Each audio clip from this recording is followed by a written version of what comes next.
오늘 요한복음 15장 5절부터 6절까지 말씀을 중심으로 열매 맺는 삶이란 제목으로 같이 은혜를 나누기를 원합니다. 작년 11월 4일에 이런 제목의 신문 기사가 나왔습니다. 아마 보신 분들 계실 겁니다. 앞으로 소주병에서 아이린, 아이유 못 보게 된다.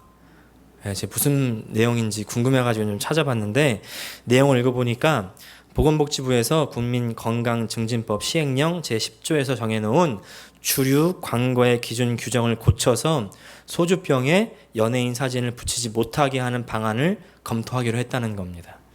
사람들이 소주를 너무 많이 마시고 있고 연예인은 이 청소년들에게도 영향을 많이 미치는 데다가 음주가 미화되지 않도록 이제 관련 규정을 개선하는 그런 한 방안이었다는데 보니까 이제 음주 그 관련 사망자가 2018년 통계입니다.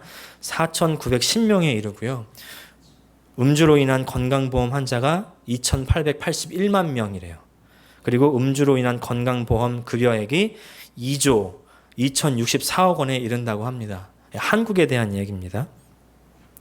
그러니까 정말 술이 문제가 되는 건 맞는 것 같은데 그렇다고 술병에서 연예인 사진을 뺀다고 해서 이거를 정말 대안이라고 내놨나? 뉴스를 보는데 이런 생각이 드는 겁니다.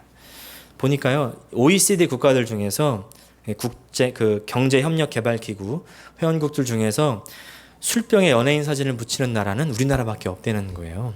근데 술 소비량이 정말 연예인 사진을 붙였다고 해서 올라가고 연예인 사진을 뺀다고 해서 내려갈까? 그런 의구심이 드는 겁니다. 사람들이 왜 술을 마실까 이렇게 생각을 해보면 물론 술 자체를 좋아해서 마시는 분들도 계시겠지만 중독돼서 마시는 분들도 계시겠지만 술을 중독되기까지 그 마시게 된 이유가 어떻게 보면 삶에서 힘들고 어려운 것을 잊기 위해서 먼저 마시기 시작하지 않았을까 그런 생각을 좀 해봤거든요. 정말 인생이 힘드니까. 근데 그렇게 술을 먹기 시작하다가 좋아하게도 되고 뭐 중독도 이르게 되지 않았을까 이렇게 생각을 해보게 되니까요. 이 연예인 사진 붙였다고 더 먹고 안 붙였다고 더 안 먹고 이런 건 아니지 않을까. 정말 정부가 술 소비량을 아마 줄이고 싶었다면 연예인 사진이 문제가 아니라 사회 구조적인 좀 개혁을 해야 되지 않을까. 이런 생각이 들면서 정부가 참 헛다리를 짚고 있구나. 이런 생각을 좀 했습니다. 근데 사실 이런 정부의 헛다리 정책, 이런 일이 우리 삶에 이루어지고 있지는 않습니까? 왜냐하면 겉으로 드러나는 것에만 집중해서 문제의 본질을 놓치는 일이 있지 않느냐는 거죠. 우리 신앙생활에서 사실 똑같은 일이 발생되고 있습니다. 신앙생활을 하다 보니까 신앙의 본질을 놓치는 그런 일들이 발생하고 있다는 것이죠. 지난주에 말씀드렸던 신앙의 TPO, 드레스 코드. 주일에 좋은 옷은 아니더라도 좀 단정한 옷을 입는 것이 필요하죠. 근데 어떤 옷을 입을지에 너무 신경을 쓴 나머지 예배 와서도 아이고 저 집사님은 저 브랜드를 입었네. 저 권사님은 또 다른 걸 입었네. 예배 드리는데 집중하지 않고 다른 사람은 옷 입은 데에만 그렇게 옷을 예배하는 그런 사람들도 있더라는 거예요. 신앙생활 예배 참석이 중요하죠. 근데 예배 참석에 너무 신경을 쓴 나머지 나름대로 출석부를 작성하시는 분들이 있습니다. 아이고 저 권사님 오늘 안 왔네? 무슨 일이지? 그러면서 이제 말씀을 안 듣고 권사님 어디 아픈가? 어디를 갔나? 권사님만 예배하는 그런 분들이 또 계시다는 거예요. 또 헌금도 마찬가지입니다. 주보에 이제 헌금을 기록하는 이유가 지난주에 내 헌금이 잘 기록됐나 빠지지 않았나 이걸 체크하는 것이죠.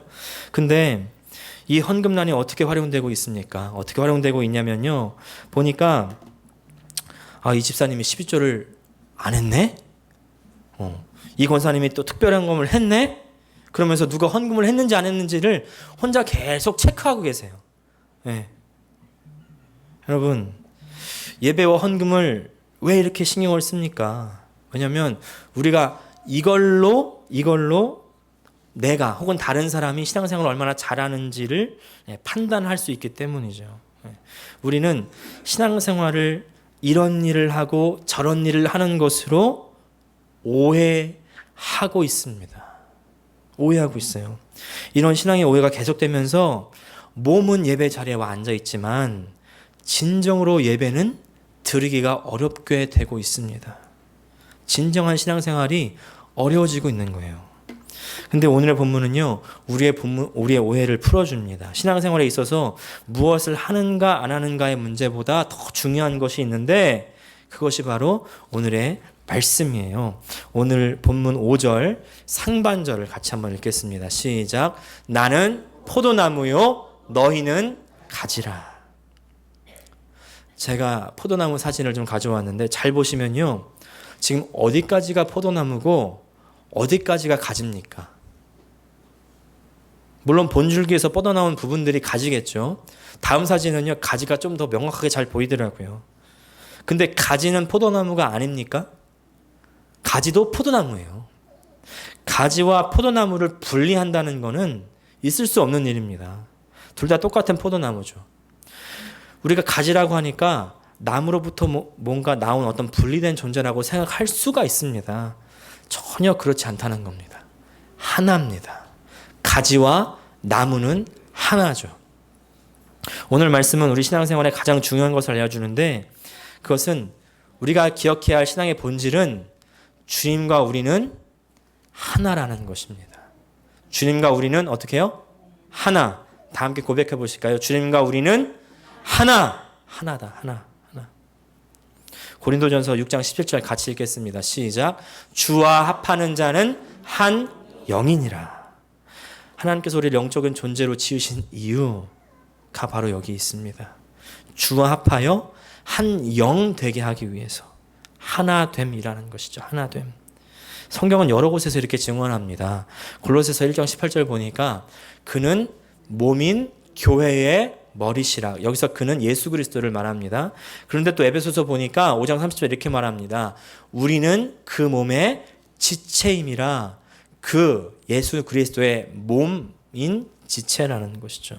그리스도가 머리고 교회인 우리는 그 몸이고 어떤 이는 그 몸 가운데 한 지체, 어떤 이는 손과 같은 역할을 수행하고 또 어떤 사람은 발과 같은 역할을 수행하고 어떤 사람은 어깨 같은 역할을 수행하고 어떤 사람은 배와 같은 역할을 수행할 텐데 아까 포도나무와 그 가지의 관계처럼요. 이 부분의 명칭은 다 다르지만 이 손과 발과 어깨와 배 모두 한 몸, 한 존재라는 것이죠. 한 존재. 머리 따로, 손 따로, 발 따로 이렇게 생각하면 이미 이것은 한 존재가 아니게 됩니다. 죽은 존재가 되는 것이죠. 하나의 생명, 주님과 나는 하나다. 사랑하는 여러분, 우리 신앙생활에 있어서 이런 인식이 너무나 중요합니다. 하나라는 인식을 하지 않으면 우리 자꾸 이원론적인 삶을 살게 돼요. 무슨 말이냐면 주님과 나를 자꾸 분리합니다. 교회 생활, 이 신앙 생활과 세상살이를 자꾸 분리하게 됩니다. 신앙과 삶이 분리가 됩니다. 그러니까 약한 거예요. 그러니까 힘이 없습니다. 기억하십시오. 주님과 나는 하나입니다. 하나. 근데 하나라고 하면 이렇게 말씀하실 수 있을 것 같습니다. 아니, 엄연히 나는 나고 또 주님은 주님인데 어떻게 하나입니까? 어떻게 하나가 되겠습니까? 오늘 5절 또 중반절을 또 읽겠습니다. 시작. 그가 내 안에 내가 그 안에 거하면. 하나가 되는 중요한 개념은 이 거하다라는 개념입니다. 거하다는 말은요, 헬라어로 메노라는 단어인데 뜻을 보니까 머무르다, 기다리다, 남아있다, 붙어있다라는 그런 의미가 있습니다. 잠깐 함께하는 것이 아니라 오래도록 계속 같이 있는 겁니다. 여러분, 작년에 한국을 강타했던 영화가 한 가지 있습니다. 기생충이란 영화입니다. 혹시 보셨습니까?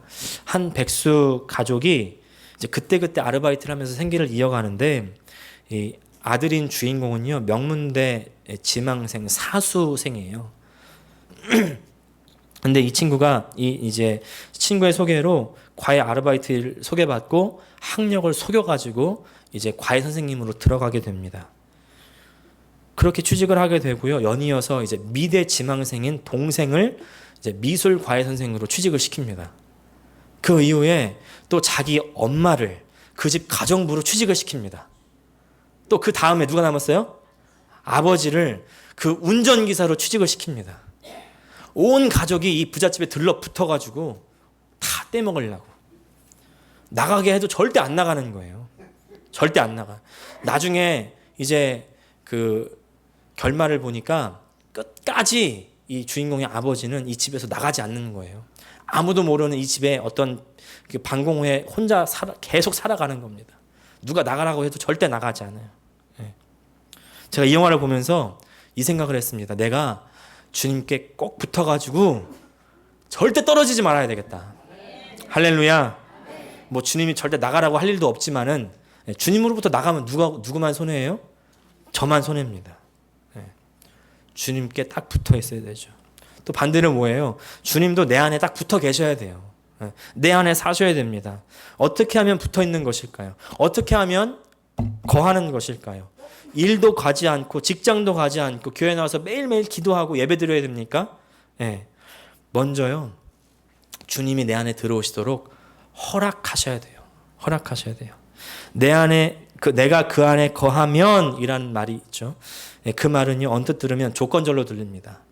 다시 말해서 네가 이렇게 하면 내가 이렇게 해줄게. 이런 조건절로 들릴 수가 있습니다. 네가 먼저 사과를 하면 내가 용서해 줄게. 근데 그런 조건적인 말이 아닙니다. 오늘 이 성경의 말씀은 이런 말씀입니다. 너희 안에 거하도록 허락하라. 이런 청유적인 뜻이 담겨져 있는 겁니다. 허락하라는 거예요. 주님이 우리 마음속에 들어올 수 있도록 허락해라. 마음의 문을 열어라. 주님은 우리 속에 살고 싶으신데 우리 자꾸 쫓아내지 않으십니까? 주님, 지금은 바빠요. 주님, 이거 먼저 하고요. 이 사람 먼저 만나고요. 잠깐 이것 좀 보고요. 다음에요. 주님, 다음 차례로 계속 밀어버립니다. 근데 여러분, 우리가 서로 인사할 때 어떻게 인사합니까? 다음에 봬요.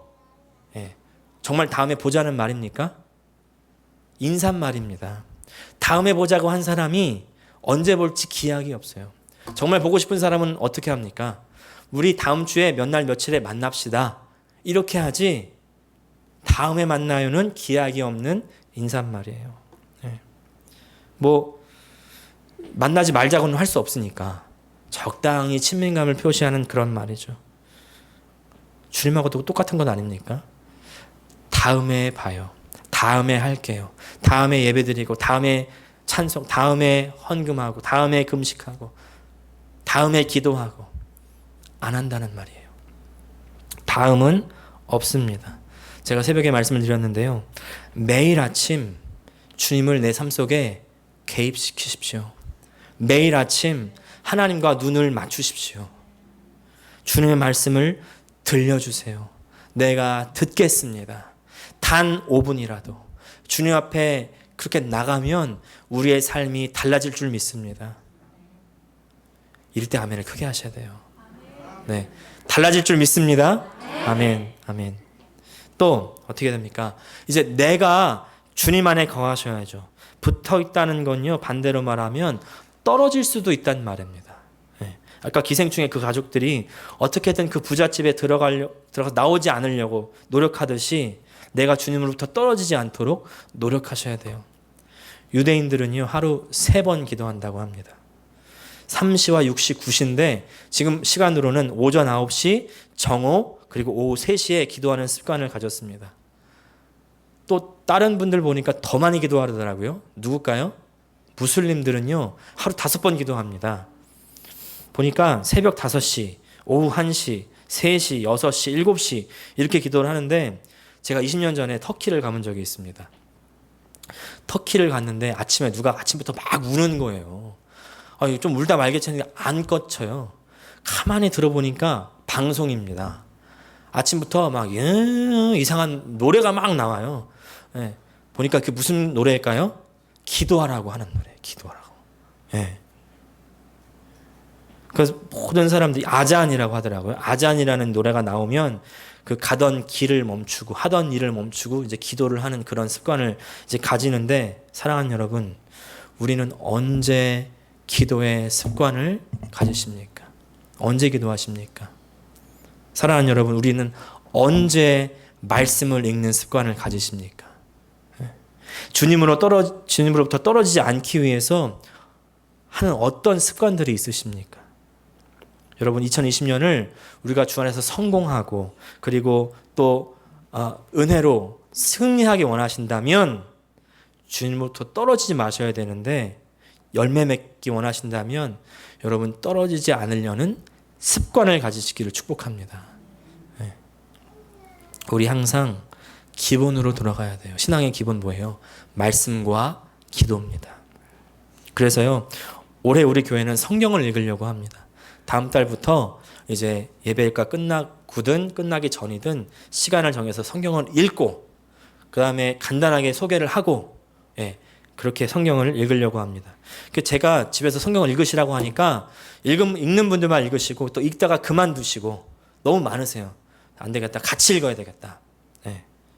꼭 참여하셔서 주님 말씀을 읽고 주님께 꼭 붙어있는 저와 여러분 되시기를 축복합니다. 또 우리가 이제 열매를 맺어야 되는데 요한복음 15장 5절 하반절 같이 읽겠습니다. 시작. 사람이 열매를 많이 맺나니. 주님 안에 거해야 열매를 맺을 수 있죠. 여기서 중요한 말은요, 맺는다라는 말입니다. 맺는다. 영어로 보니까 bear라는 말을 썼습니다. bear. 열매를 생산한다. produce가 아닙니다. produce가 아니고 생산한다는 말이 아니고 맺는다라는 말입니다. bearing입니다. 두 단어에는 명확한 차이가 존재하는데, 생산한다고 하면 생산하기 위해서 우리가 일을 해야 됩니다. 그죠? 근데 맺는다고 하면 그것은 전혀 다른 얘기예요. 살아 있으면 열매가 맺힙니다. 맺히는 것은 자연스러운 일이에요. 주님께서 우리에게 주신 열매는 우리가 주님께 붙어 있기만 하면 자연스레 맺히는 겁니다. 우리가 주님 앞에 몇 년을 붙어 있었습니까? 우리 삶에 주님께서 맺게 해주신 열매는 얼마나 되십니까? 주님께서 길을 지나가다가 한 무화과 나무를 발견하셨습니다. 거기로 가서 열매를 찾으십니다. 그런데 아무것도 발견하지 못하셨어요. 잎사귀밖에 없었다고 이야기합니다. 그러니까 예수님께서 그 무화과 나무를 저주하십니다. 보니까 이렇게 말씀해요. 이제부터 영원토록 네가 열매를 맺지 못하리라. 저는 이 예수님 말씀이요, 너무하다는 생각이 들었습니다. 아니, 나무가 좀 덜 자랐을 수도 있고 아직 열매 맺을 만큼 덜 컸을 수도 있고 또 때가 아직 아니지 않나. 사실 병행구절인 이 마가복음 11장 3절에 보니까 열매가 없는 이유로 아직 때가 되지 않았다 이렇게 기록하고 있습니다. 그래서 아니, 지금 때가 되지 않은 나무한테 어떻게 예수님 저렇게 저주할 수 있으십니까? 참 부당하다 이런 생각을 했습니다. 근데요, 이 무화과 나무는요, 이스라엘의 3대 유실수입니다. 3대라고 하니까 3개죠? 뭐가 있을까요? 처음에 무화과 나무, 그 다음에 포도나무, 감람나무입니다. 감람나무는 올리브 나무죠. 이 나무들의 목적은요, 열매를 얻는 거라고 합니다. 이 나무들은 뭐 강하거나 그러지 않아서 목재로도 쓸 수 없고 어디 다른 데 쓸 용도가 없대요. 이 나무들의 용도는 오직 열매를 얻는 거라는 것이죠. 그래서 열매가 없다면 이 나무들은 존재의 의미가 없는 겁니다. 근데 제가 무화과 나무를 좀 더 공부해 보니까요, 무화과는 여름철이 되니까 잎을 많이 내서 무성하게 되고요. 이제 그러면 열매를 맺는다는 것이죠. 성경에도 그 말씀이 기록되어 있는데 보니까 무화과 나무의 비유를 배우라. 그 가지가 연하여지고 잎사귀를 내면 여름이 가까운 줄 아나니. 그러니까 무화과 나무는 잎사귀가 생기고 무성해지는 것이 이제 여름의 일입니다. 그러면 이제 열매를 맺는다는 것이죠. 근데 봄철인데도 잎이 무성하다. 그럼 좀 이상한 겁니다. 여름철에 잎이 무성해야 되는데, 그리고 이제 잎이 무성했으면 열매가 있어야 되는데 열매도 없네? 지금 예수님께서 당하신 상황이 그런 것이죠. 길을 가시다가 아직 봄철인데 잎이 너무나 무성한 겁니다. 야, 열매가 달리려고 그랬나? 가봤더니 열매도 없어요. 이 나무는 어떤 나무예요? 이상한 나무인 겁니다. 뭔가 병이 들었거나 잘못된 나무인 거죠. 이미 정상적인 상태가 아니라는 겁니다. 여러분, 많은 학자들이 성경에서 말하는 이 무화과 나무는 이스라엘을 뜻한다고 하는데 거의 다 동의합니다. 잎사귀가 무성하다는 것은 그럼 무슨 말일까요? 행위가 아주 많다는 겁니다. 아주 겉모습에는 그럴듯하다는 것이죠. 풍성하게 보입니다. 열매가 그 안에 있을 것 같습니다. 당시 이스라엘 백성들의 그 주류는 누굴까요? 바리새인들입니다. 바리새인들은 누구보다도 율법을 지키는데 아주 노력을 했고요. 613가지의 그 율법을 전혀 어기지 않았고, 누구보다 11조 잘했고, 누구보다 길거리에서 큰 소리로 기도했고, 성경을 잘 알았고, 뭐 잘 안 정도가 아니라 외우고 가르칠 정도로 아주 능수능란했던 그런 사람들, 겉에서 볼 때는 얼마나 멋집니까? 얼마나 화려합니까? 근데 그 안에 알맹이는 아무것도 없었다는 것이 예수님의 평가입니다. 마태복음 23장 57절 말씀 같이 한번 읽겠습니다. 시작. 화 있을진저 외식하는 서기관들과 바리새인들이여, 회칠한 무덤 같으니 겉으로는 아름답게 보이나 그 안에는 죽은 사람의 뼈와 모든 더러운 것이 가득하도다. 아무리 성한 행위를 하고 아름다운 일을 해도 그 안에 하나님을 향한 참된 믿음이 없으면, 주님과 붙어있지 않으면, 예수님을 사랑하지 않으면 소용이 없다는 것이죠. 소용이 없을 뿐만 아니라 화가 있다, 저주가 임한다. 여러분, 우리도요 주님과 붙어있게 보일 수 있습니다. 저 무화과 나무처럼 잎사귀만 무성할 수 있어요. 근데 하나님께서 진정 원하시는 그 믿음, 그 열매만 쏙 빠져버릴 수 있다는 겁니다. 우리가 기도하는 것처럼 보이지만 기도하지 않는 사람들이 있습니다. 아니, 다른 사람들 볼 것도 없어요. 제가 그렇습니다. 매일 아침 나와서 기도한다고 앉아있지만 어느새 다른 생각으로 빠져있는 내 자신을 발견하게 됩니다. 딴 생각만 가득 찰 때가 있어요. 예배 자리에 참석했지만 예배드리지 않을 수가 있다는 거예요. 우리가 하나님을 위해서 한다고 하지만 하나님과 상관없는 종교적인 행위로 예배를 드리고 찬송을 부르고 헌금을 하고 말씀을 듣고 봉사할 수가 있습니다. 그리고 나서 어떻게 해요? 아, 나 믿음 있어. 나 이렇게 괜찮은 사람이야. 자기 도취에 빠질 수 있다는 겁니다. 그리고 나서 나 예배 드렸으니까 할 일 했지. 사랑하는 여러분, 우리 신앙생활은 퍼포먼스가 아닙니다. 신앙생활은 자기 만족이 아닙니다. 퍼포먼스가 화려할수록 그 내용은 어때요? 비어있다는 반증 아닙니까? 퍼포먼스가 화려할수록, 자기 만족이 늘어갈수록 교회는 힘이 없어집니다. 믿음의 힘은 없어집니다. 여러분, 가나안 성도 들어보셨죠? 가나안 성도가 요새 늘어가고 있다. 뭐 이런 이제 기독교 신문도 있는데, 가나안이 뭡니까? 가나안 거꾸로 해보세요. 뭐죠? 안 나가. 안 나가라는 거예요. 내가 믿음은 있지만 교회 안 나가겠다는 겁니다. 왜 안 나갑니까?